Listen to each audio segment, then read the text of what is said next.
A warm welcome back to the channel, guys. So in today's video I recap the trades that I took, which led me to actually almost blowing my entire account, right?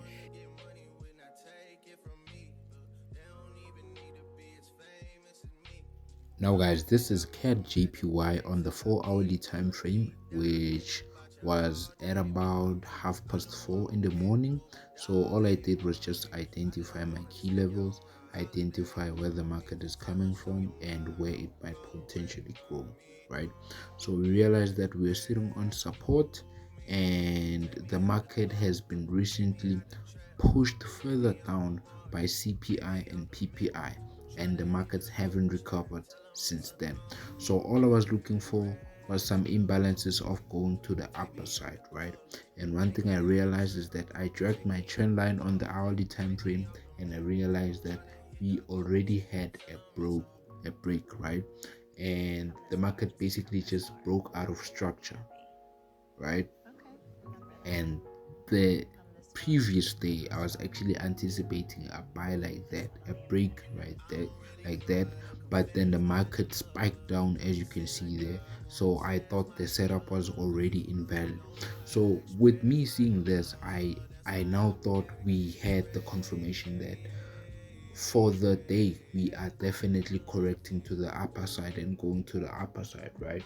Since we also had CPI today, CAD CPI and USD interest rates and all that, right? So I really expected the market to go and correct on the upper side.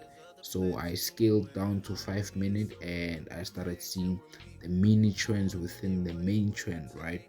So I drew my rectangle line. I realized that we had a little bit of resistance right there. So I was expecting the market to now come and retest at this rectangle line I'm drawing, right? I was expecting the market to push further down before going to go further up. So all I needed to do was just be patient and wait for the market to get to that point, right? So then I can engage in my buys.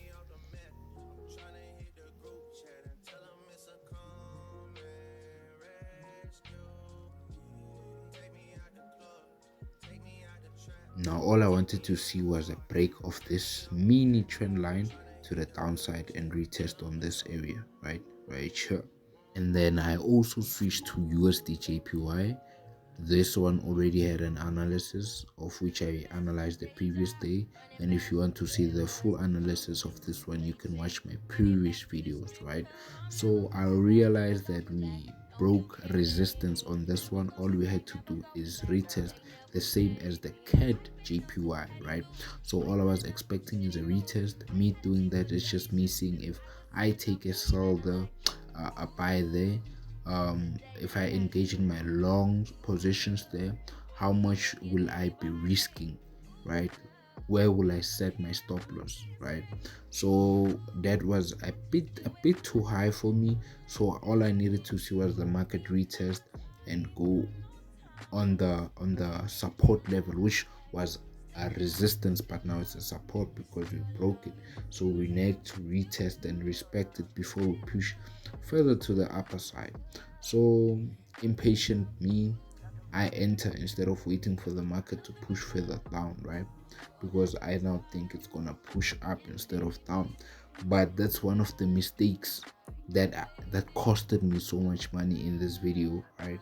And it's mistakes I'm gonna definitely write down and make sure they don't happen again, because all that happened today was just completely blamed on me, right?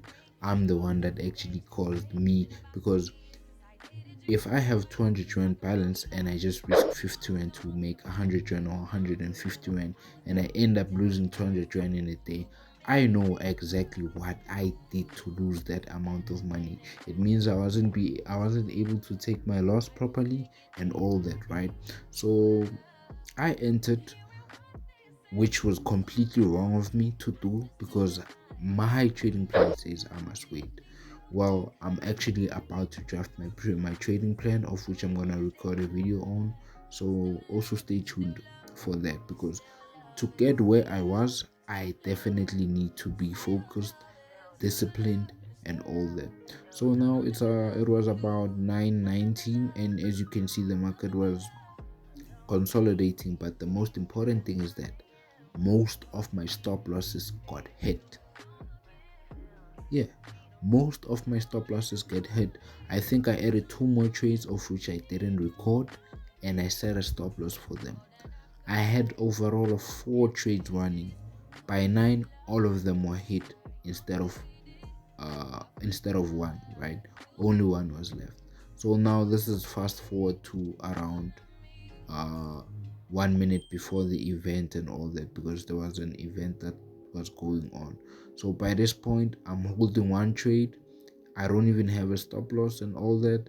So yeah, it was just there makar. But yeah, let's just watch how the trade went on the news event, right? Yo! Yo! Yo! Yo! Yo! Yo! Yo!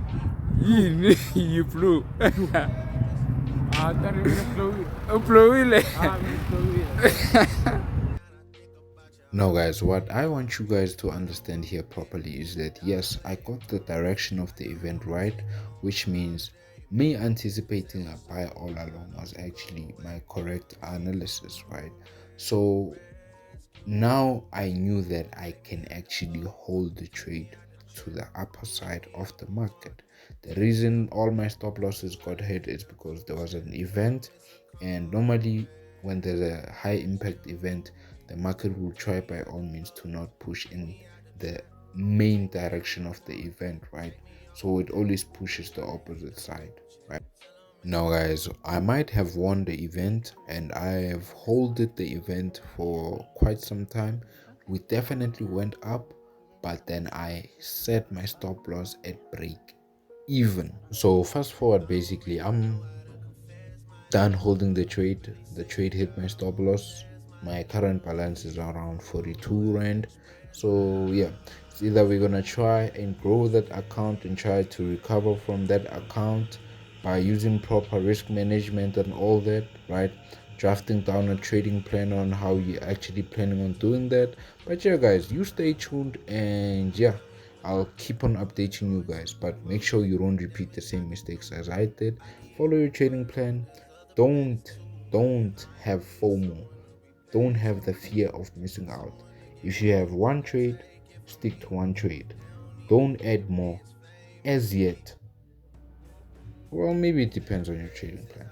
But see you guys on the next video. Love you guys.